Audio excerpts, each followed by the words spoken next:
Globalização e Cidadania, por Pedro Dalari. Pedro, você hoje vai falar sobre democracia e cidadania? O Brasil ainda está sob o impacto da eleição presidencial do último domingo, em que foi eleito presidente da República, Jair Bolsonaro. E aí é importante resgatar a relevância da democracia para o exercício da cidadania. Esse é um debate que, do ponto de vista teórico e doutrinário, se dá desde a antiguidade, desde a Grécia clássica, quando justamente a noção de democracia, associada justamente ao direito dos indivíduos de participarem da vida pública, se manifestou por via de filósofos muito importantes. No mundo contemporâneo, embora a democracia seja uma construção que acompanha toda a história, sem dúvida nenhuma ela é um resultado importante das chamadas revoluções liberais, a Revolução Francesa, a Guerra de Independência dos Estados Unidos e, antes mesmo disso, a Revolução Gloriosa na Inglaterra, isso nos séculos 17 e 18. Mas a consolidação se dá após a Segunda Guerra, né?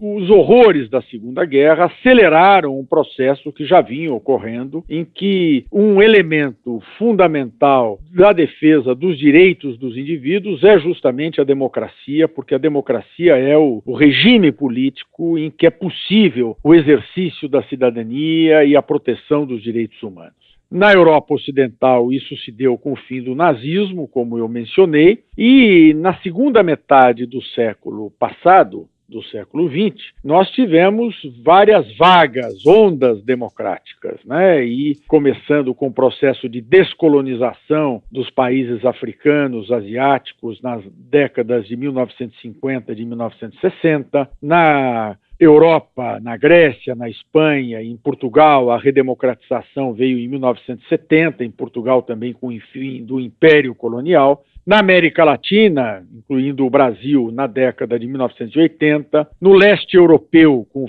colapso da União Soviética em 1990 e, mais recentemente, a Primavera Árabe, embora não tão bem sucedida, acabou sendo mais uma manifestação de desejo de democracia no mundo contemporâneo.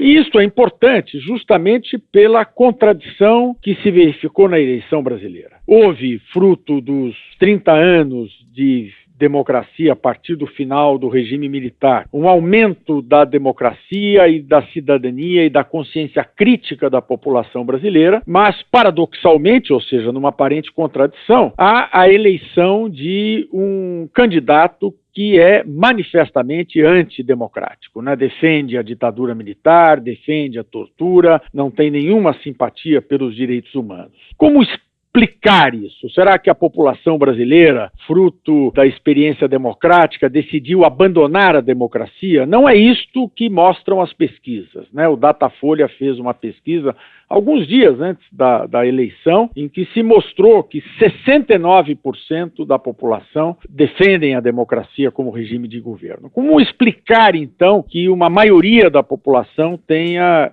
eleito um governante, ou para ser presidente da República, um candidato antidemocrático? Certamente pesaram motivos conjunturais. 13 milhões de desempregados, a precariedade dos serviços públicos, em que se destaca a precariedade da segurança pública, e a culpa dos partidos tradicionais, PSDB, PMDB e no Sudeste o PT, levaram parcela importante da população a apoiar um candidato antidemocrático porque era o outsider, era aquele que aparecia como uma alternativa. Esta contradição levará um teste nos próximos meses e anos. A força da democracia no Brasil será testada. Será muito importante que a mobilização da sociedade civil e a força das instituições impeçam que haja qualquer retrocesso no exercício dos direitos de cidadania no Brasil. Obrigado, Pedro. Eu sou Francisco Costa e você está ouvindo a Rádio USP-FM.